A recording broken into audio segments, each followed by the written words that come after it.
28 in the days to come. Okay, RCOM certainly needs to be on your radar at the day's high almost as we speak. But let's keep it with the macro theme, and DK Joshi, Director and Chief Economist at Crisil, now joins in on the show. Thanks very much for being with us. And Mr. Joshi, let's ask the all-important question. The rupee is doing what it's doing, but would you attribute it more to the global factors rather than what's happening here? And do you think it's perhaps a little unnecessary exuberance when it comes to the currency? Well, I think it was unnecessary exuberance, even or not exuberance, the other way around, even in July, August when the rupee was plunging. So the issue is currently it is essentially sentiment driven, because if you look at the fundamentals of the economy, the growth remains weak, inflation is still a concern. But I think what happened over the last couple of months was that we significantly reduced our external vulnerability by bringing current account deficit under control. This year it is expected to be at below 2%, or our forecast is 2%. So in this scenario, you become less vulnerable, and the capital inflows are more favorably disposed towards you, I mean, so to say, because of your reduced vulnerability. But I think current exuberance or the very sharp appreciation of the currency, I think this is what we actually were predicting long time back. I mean, if you look at our outlook, which we did during the month of September, early September, we were talking about rupee at 60, because that seems to be the fair value. So I would say that the rupee is currently around its fair value, and it's very volatile and sentiment driven largely, so it can fluctuate a lot. But I think the value is a fair value as of now.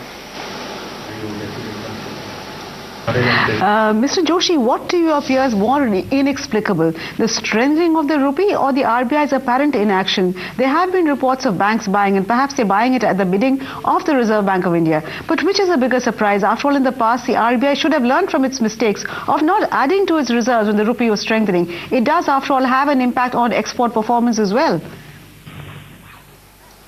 Well, yeah, it does, but I think the issue is there are noises on when the rupee appreciates and also when the rupee depreciates. So the central bank policy is of not intervening in general. I think they only check when there is too much of volatility. They might have intervened, hard to say. I think we'll only know when the data is released. But yeah, I would agree that it's time to shore up the reserves. I think if the rupee starts appreciating further from these levels, then I think the central bank should start building reserves also, because there's still fragility in the economy, and the global environment is also not entirely risk-free. Actually, there are even geopolitical developments in Ukraine and many other parts.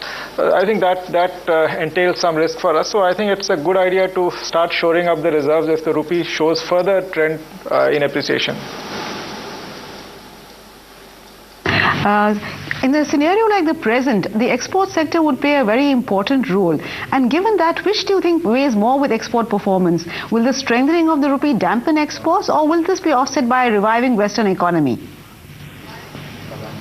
Well, I think if you analyze past, I think we've seen the fastest growth in exports when the rupee was actually appreciating. That was between 2004 and 2008, because all the econometric analysis also suggests that the demand is a greater factor than the price as far as exports are concerned. So the revival in the West, I think, will play a much larger role in pushing our exports up.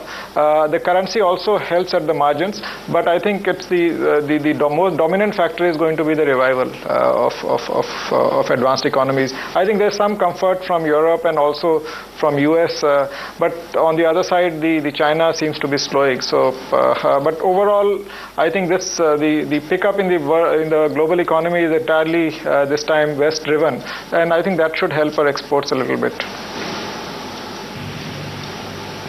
That's a very heartening thought, because the Chinese yuan has been devaluing over the period of time. So clearly we're going to lose out to China as far as the exchange rate is concerned. But if I can shift from there, from the external sector to the fiscal deficit, given that we still have, just a huge backlog as far as tax revenues are concerned, and we have just a week left to go, do you think that we'll end the year with a fiscal deficit closer to 4.8, maybe higher than 4.8, as against a 4.6 that the finance minister has predicted? And that is my first question.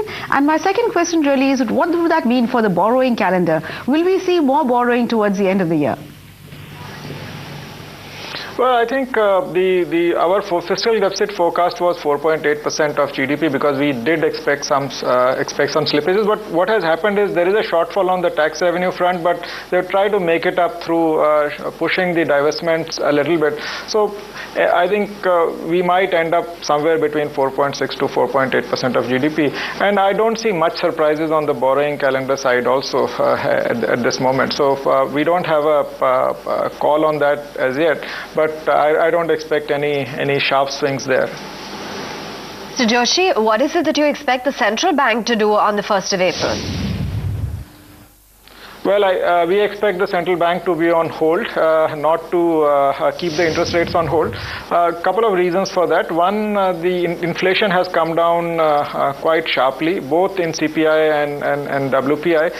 What is more important is their interim target is 8% inflation, CPI inflation by January 2015. And that seems eminently feasible at this juncture because the demand is weak, so we should not see core inflation picking up. Actually, it should moderate going ahead. The second factor is the global commodity prices have remained soft and are likely to remain soft in both crude as well as commodities going ahead. So that is another shock which we can, which is not likely to play out. On the global front as well as on the domestic demand front, the drivers of inflation don't seem to be present right now. I think there is always a risk because food inflation is hard to predict and is an idiosyncratic risk for us. And what we have seen in the past is that it's not merely the bad monsoon that pushes food inflation up. Food inflation has a tendency to rise even in a good monsoon year. Last year is an example. The food inflation rose to its highest level of 14.5% in November 2013. I'm talking of the CPI data that is available for last 2 to 3 years only.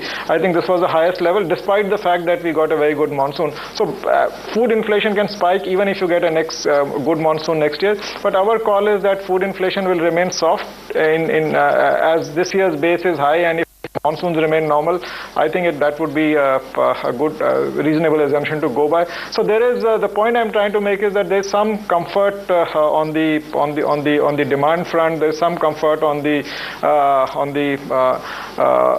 global commodity front, and also some comfort on the fiscal side because fiscal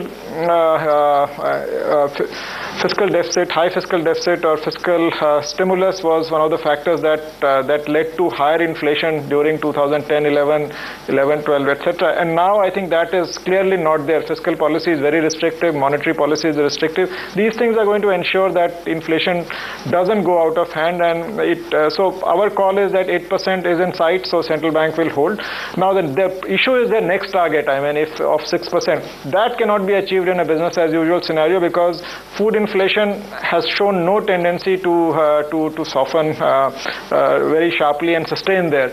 And that unless food inflation is brought under control, we will see the central bank policy remaining a little bit harsh on growth. So I think that I'm more worried about the January 2016 target of 6%. This target is feasible, and I think the central bank can afford to stay put at this juncture. Mr. Joshi, the rating agencies had given India a bit of a long rope, saying that they'd wait to keep both the rating as well as the outlook on hold until after the elections. Do you think anything could change in the interim to make the rating agencies change their view on that? Well, I work for Crisil, which is a subsidiary of S&P. We are not allowed to give our opinion on ratings. But one would like to watch for the election outcome. And I think there's some positive development on the fiscal front, and monetary policy is also trying to bring inflation under control. So I think there are some positives, some negatives. But the big weight on the economy is the election. So let's wait for the outcome of that.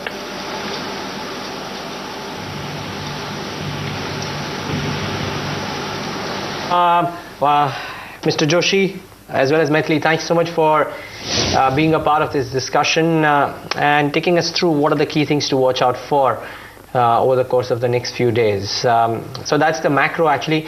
Before we take that break, address a bit of equity markets as well and a breakout that we're seeing in